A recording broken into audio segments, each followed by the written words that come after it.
नमस्कार, news point लेकर हाजिर हूं मैं राजीव। दोस्तों, देश में आज दो खबरों पर सियासत गर्म रही। एक तरफ अमेरिका की तरफ से लगाए गए टैरिफ और जुर्माने पर मोदी सरकार घिरी रही और दूसरी तरफ मालेगांव केस में 17 साल बाद आए फैसले में प्रज्ञा ठाकुर और कर्नल पुरोहित समेत सारे अभियुक्तों को बरी कर दिया गया है। तो बीजेपी इसे आपदा में अवसर या राहत कह लें की तरह देख रही है, क्योंकि मालेगांव पर फैसला आते ही बीजेपी और सोशल मीडिया की ट्रोल आर्मी कांग्रेस पर हमलावर हो गई है। इसे भगवा की जीत की तरह पेश किया जा रहा है। हालांकि बीजेपी जिसे राहत मान रही है वो एक बुलबुला है जो न ज्यादा देर कायम रहेगा और न इससे बड़े पैमाने पर जनता पर कोई असर पड़ेगा। आम जनता को अब अपनी जेब की फिक्र सताने लगी है, क्योंकि अमेरिका के टैरिफ लगाने के कारण रुपए की कीमत गिरी, शेयर मार्केट गिरा और अब आने वाले वक्त में न जाने और कितना नुकसान देखने को इस देश की जनता को मिलेगा। आपको बता दूं कि अमेरिका के राष्ट्रपति डोनाल्ड ट्रंप ने कल भारत से आयात पर 25% टैरिफ लगाने की घोषणा की। उसके बाद रूस से तेल और रक्षा सौदे न रोकने पर भारत पर जुर्माना लगाने की बात कही और इतने अपमान पर भी मोदी सरकार चुप रही। तो अब ट्रंप ने पाकिस्तान के साथ न केवल व्यापार समझौते का ऐलान किया है, बल्कि यह दावा भी कर दिया कि एक दिन पाकिस्तान भारत को तेल बेचेगा। ट्रंप यह बात पूरी दुनिया के सामने बोल रहे हैं। अपने सोशल मीडिया प्लेटफॉर्म पर ट्रंप लगातार भारत विरोधी बयान दे रहे हैं, जिस पर मोदी चुप हैं। अलबत्ता आज वाणिज्य मंत्री पीयूष गोयल ने इतना जरूर कहा है कि भारत और अमेरिका के बीच इसे लेकर 4 दौर की बैठक हुई थी। यानी सरकार खुद मान रही है कि 4 बार बैठकें करने के बावजूद मोदी सरकार ट्रंप को टैरिफ लगाने से नहीं रोक पाई। ट्रंप की तरफ से टैरिफ और जुर्माने की बात सामने आते ही अब विपक्ष मोदी सरकार पर हमलावर है। मोदी और ट्रंप की दोस्ती पर ताने कसे जा रहे हैं कि दोस्त ने दगाबाजी कर दी। वहीं ट्रंप ने आज रूस और भारत की अर्थव्यवस्थाओं को मरा हुआ भी बता दिया और इस पर भी मोदी फंस गए हैं, क्योंकि उन्होंने ट्रंप की इस बात पर हमेशा की तरह कोई आपत्ति दर्ज नहीं कराई है। और वहीं राहुल गांधी ने कहा है कि ट्रंप ने तो एक तथ्य ही सामने रखा है। एक ट्वीट में राहुल गांधी ने जो लिखा है आपके सामने रखना चाहता हूं। इस ट्वीट में राहुल गांधी लिख रहे हैं सीधा सीधा कि भारतीय अर्थव्यवस्था खत्म हो चुकी है, प्रधानमंत्री मोदी ने इसे खत्म कर दिया। ये बात राहुल गांधी लिख रहे हैं। राहुल गांधी ने 5 बिंदु यहां पेश किए हैं और 5 बिंदु कौन से हैं? एक ये यहां साफ साफ पहला वो जो लिख रहे हैं उसमें ये कि अडानी मोदी साझेदारी, नोटबंदी और त्रुटिपूर्ण जीएसटी, असफल असंबल इन इंडिया, एमएसएमई का सफाया और किसानों का दमन, इनके जरिए मोदी पर अर्थव्यवस्था को खत्म करने के आरोप लगाए हैं राहुल गांधी ने। राहुल गांधी ने यह भी कहा है कि प्रधानमंत्री नरेंद्र मोदी ने भारत के युवाओं का भविष्य बर्बाद कर दिया है, क्योंकि नौकरियां नहीं हैं। वहीं संसद परिसर में भी जब पत्रकारों ने इस बारे में राहुल गांधी से सवाल किया तो उन्होंने यहां पर क्या कुछ कहा है, आइए जरा उस वीडियो को आपके सामने रखना चाहता हूं। क्योंकि राहुल गांधी से जब पत्रकारों ने इन्हीं मसलों पे, खासकर अमेरिका के मसले पे जब बात की है, तो राहुल गांधी ने जैसे कल बात कही थी, जैसे परसों बातें कही थी और लगातार आगाह कर रहे हैं इस देश की जनता को आर्थिक तबाही की तरफ देख रहे हैं राहुल गांधी। आज उन्होंने कह दिया कि भारत की जो इकोनॉमी है, भारत की जो अर्थव्यवस्था है वो डेड है, यानी मृत प्राय है, जो अभी आपने सुन भी लिया। और अब राहुल गांधी की जुबानी जरा सुनिए। Yes, he's right. I mean, everybody knows this, except the Prime Minister and the Finance Minister. Everybody knows that the Indian economy is a dead economy. I'm glad that President Trump has stated a fact. What more do? Why are you asking this question? लेकिन 25% tariff लगाया, plus penalty भी लगा दी। This is a dead economy. Are you people not aware of this? आपको ये मालूम नहीं है कि इंडियन इकोनॉमी डेड इकोनॉमी है? कोई कंफ्यूजन है आप में? पूरी दुनिया जानती है कि Indian economy is a dead economy और बीजेपी ने इकोनॉमी को खत्म कर दिया है। क्यों खत्म किया है? अदानी जी की मदद करने के लिए खत्म किया। तो आप लोग हैरान क्यों लग रहे हो?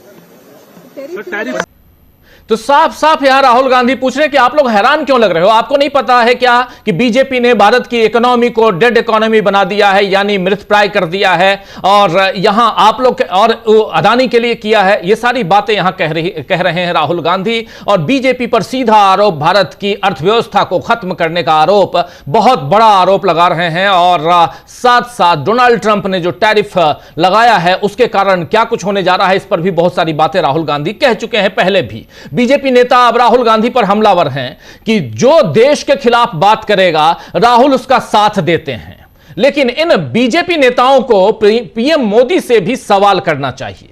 जी हां, आप शायद थोड़ा यहां पे सोच रहे होंगे कि मैं कौन सा सवाल, और बीजेपी के नेता आखिर नरेंद्र मोदी से कैसे सवाल कर सकते हैं।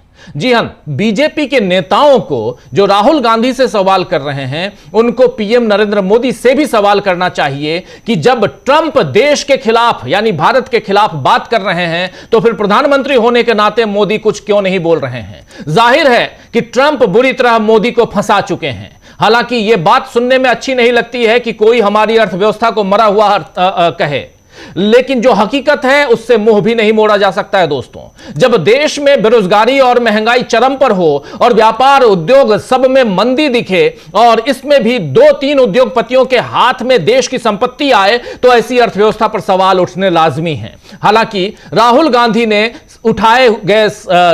गांधी के द्वारा उठाए गए सवालों को गलत दिशा में मोड़कर भी बीजेपी अपनी जिम्मेदारी से बच नहीं सकती है। आज जब देश में टैरिफ घोषणा का असर बाजार पर दिखाई दे रहा था, बीजेपी ने मालेगांव ब्लास्ट केस में फैसले को अपनी जीत की तरह पेश किया है या पेश करने की चाल चली है। आपने कल सुन लिया कि डोनाल्ड ट्रंप ने 25% टैरिफ की बात कर दी, उसके बाद आज धड़ाम गिर गया शेयर बाजार। सेंसेक्स निफ्टी दोनों में भयंकर गिरावट, रुपया गिर चुका है और अर्थव्यवस्था बिल्कुल लचर हालत में है। और इन सब के बीच एक राहत की सांस बीजेपी को कहां से दिखाई देती है? वो दिखाई देती है मालेगांव ब्लास्ट केस में जो फैसला आया है उससे। और उसके बाद बीजेपी उधर न बात प्रज्ञा ठाकुर पे आकर कर रही है। प्रज्ञा ठाकुर ने इसे भगवा की जीत बताया है और पूरी बीजेपी अब यही कह रही है, बल्कि इसमें यूपीए सरकार पर उंगली उठा रही है, कांग्रेस पर उंगली उठा रही है बीजेपी। हालांकि ये यहां पर ध्यान देने वाली बात यह है कि एनआईए ने इस मामले की जांच में काफी समय लगाया। मोटरसाइकिल मस्जिद के बाहर पहुंची मोटरसाइकिल और विस्फोट हुआ। आपको पता होगा, जिन दोस्तों को नहीं पता उनको बता दूं कि मालेगांव महाराष्ट्र में और वहां एक मस्जिद के परिसर में जहां पर नमाज अदा की जाती है वहां पर वो बिल्कुल उसके बाहर एक मोटरसाइकिल पर विस्फोट हुआ और विस्फोट के बाद 6 लोग मारे गए और यहां पर 7 लोग इसमें गिरफ्तार हुए थे, जिसमें प्रज्ञा ठाकुर भी थी जो उससे इस घटनाक्रम के 2 साल पहले ही साध्वी बन गई थी। लेकिन और उसके बाद वो 9 साल तक जेल में रही। प्रज्ञा ठाकुर को बीजेपी उसके बाद सांसद बनाती है। दिग्विजय सिंह के सामने वो चुनाव लड़ती हैं भोपाल से और चुन के आती हैं। 2019 से 2024 तक वो सांसद रहती हैं। लेकिन प्रज्ञा ठाकुर, कहा जा रहा था कि प्रज्ञा ठाकुर की ही ये मोटरसाइकिल थी, लेकिन यहां पर अब ये बात नहीं मानी गई। मोटरसाइकिल प्रज्ञा की नहीं थी ये कहा गया। ये साबित करने में कई साल लगे कि मोटरसाइकिल जो है वो प्रज्ञा की नहीं है। और इसी तरह कर्नल पुरोहित जो दूसरा बड़ा नाम है, कर्नल पुरोहित पर आरडीएक्स लाने का इल्जाम भी साबित नहीं हो पाया। कर्नल पुरोहित पर यह इल्जाम था कि कश्मीर से अपने किसी सोर्स के जरिए वो आरडीएक्स मंगाया और उसके बाद बम बनाया और फिर प्रज्ञा के मोटरसाइकिल पर उस बम को रख के वहां ब्लास्ट कराया गया। 323 गवाह थे इसमें, इनमें से 37 गवाह जो हैं वो बाद में पलट गए। 2011 से एनआईए इस मामले में जांच कर रही थी, इस मामले की जांच कर रही थी और पूरे 14 साल बाद जो फैसला आया है वो एनआईए से पहले महाराष्ट्र एटीएस की जांच में सामने आए निष्कर्षों के बिल्कुल अलग है, उल्टा है। समझ सकते हैं आप। अब जबकि सारे आरोपी बरी हो चुके हैं तो सवाल बचा हुआ है कि आखिर 6 लोगों की मौत का जिम्मेदार कौन था। जितने आरोपी यहां पर पकड़े गए सब बरी हो गए, तो आखिर यह घटना घटी कैसे, अंजाम तक पहुंचाया किसने, इतने लोगों की मौत का जिम्मेदार कौन है? यहां यह भी याद रखना चाहिए कि जब प्रज्ञा ठाकुर बरी नहीं हुई थी तब भी नरेंद्र मोदी ने उन्हें भोपाल से टिकट देकर सांसद बनाया था। आतंकवाद को कौन रंगों और धर्मों में बांटता है और उसका सियासी फायदा लेता है, यह भी देश देख और सुन चुका है। कल ही आप याद कीजिए कि संसद के अंदर, राज्यसभा के अंदर जब भाषण दे रहे थे अमित शाह तो कह रहे थे कि हिंदू आतंकवाद नहीं होता। आइए जरा सुन लेते हैं अमित शाह को। कल बोला है उन्होंने और आज ये बात, आज फैसला इस पे आता है और 7 के 7 बरी हो जाते हैं, 7 आरोपी बरी हो जाते हैं। मैं किसी से किसी का कनेक्शन नहीं जोड़ रहा हूं और न ही आतंकवाद, कल भी आप याद कीजिए इसी कार्यक्रम में बोला था कि आतंकवाद का कोई धर्म नहीं होता, ना वो हिंदू होता है, ना मुसलमान होता है, ना सिख होता है, ना ईसाई होता है। आतंकवादी आतंकवादी होता है। लेकिन नरेंद्र मोदी और उनके साथी अमित शाह और उनके और भी बीजेपी के साथी भगवा रंग और आज भी भगवा की जीत की बात क्यों कर रहे हैं? पहले अमित शाह को सुन लीजिए, थोड़ा कनेक्ट करने की कोशिश कीजिए, तार डॉट्स मिलाने की कोशिश कीजिए। मैं आगे कुछ नहीं कहूंगा, सुनिए। मान्यवर, इनके चिदंबरम जी के कार्यकाल में ही अफजल गुरी की फांसी जब तक वो गृह मंत्री नहीं गए नहीं हुई।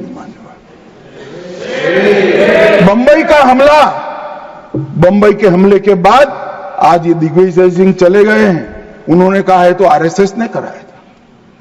मान्यवर, ये क्या बोल रहे हैं? किसके लिए बोल रहे हैं? किसको बचा रहे हैं? क्या कहना चाहते हैं? और हिंदू टेरर का सगुफा किसने छोड़ा? मैं आज दुनिया के सामने, देश की जनता के सामने गर्व से कहता हूं कि हिंदू कभी टेररिस्ट नहीं हो सकता। हम कभी टेररिस्ट नहीं हो सकते। क्या कहना चाहते हैं? फर्जी टाइप के केस बनाए, एक भी केस अदालत में नहीं टिका। देशभक्त संगठनों पर आरोप लगाए आपने, सिर्फ आपकी छिछोरी राजनीति के लिए, क्षुल्लक फायदे के लिए। और फिर क्या कर लिया? फिर भी हार गए। हारे तो ना। कह दिए एक भी केस अदालत में नहीं टिका, चलिए ये केस भी नहीं टिका, लेकिन बात यही कि आतंकवाद का क्या धर्म होता है। चलिए, असदुद्दीन ओवैसी ने एक्स पर इस मसले में लिखा है। क्या कुछ लिखा है असदुद्दीन ओवैसी ने, जरा आपके सामने रख रहा हूं, देखिए। क्या मोदी और फडणवीस सरकारें, यानी केंद्र की और महाराष्ट्र की सरकारें, इस फैसले के खिलाफ अपील करेंगी, जैसा कि उन्होंने 2006 के मुंबई ट्रेन बम विस्फोट मामले में बरी किए गए 12 आरोपियों के खिलाफ किया था? क्या महाराष्ट्र की धर्मनिरपेक्ष पार्टियां इस मामले में जवाबदेही की मांग करेंगी? सबसे बड़ा सवाल यह है कि आखिर उन 6 मासूम लोगों को किसने मारा? यह सवाल मैं भी पहले पूछ चुका हूं आप लोगों के सामने कि आखिर मालेगांव विस्फोट में 6 लोगों को किसने मारा। चलिए, तो आज देश की अर्थनीति, विदेश नीति और गृह नीति पर गहरा असर डालने वाली इन्हीं 2 खबरों पर विस्तार से चर्चा करेंगे दोस्तों, जिनके कारण आज सियासी माहौल गर्म रहा। दिल्ली, एनसीआर और देश के कोने कोने में बारिश हो रही है। माहौल बड़ा खुशनुमा बना हुआ है, लेकिन गर्माहट इन 2 खबरों की है। मालेगांव विस्फोट में जो लोग मारे गए, उनके परिजनों का आखिर क्या होगा? उनको इंसाफ कब मिलेगा? एक बड़ा सवाल। दूसरा सवाल कि क्या आपकी, हमारी और इस देश की जनता की जेबें जो हैं वो ऐसे ही खाली होती रहेंगी? इस सवाल का जवाब कौन देगा? भगवा पर कई सवाल हैं। राहुल गांधी ने कर दिया है बीजेपी का खेल खराब। कैसे किया है खराब? सवाल तो पूछ ही रहे राहुल गांधी। आखिर अर्थव्यवस्था को डेड कह रहे हैं, मरी हुई अर्थव्यवस्था क्यों कह रहे हैं राहुल गांधी?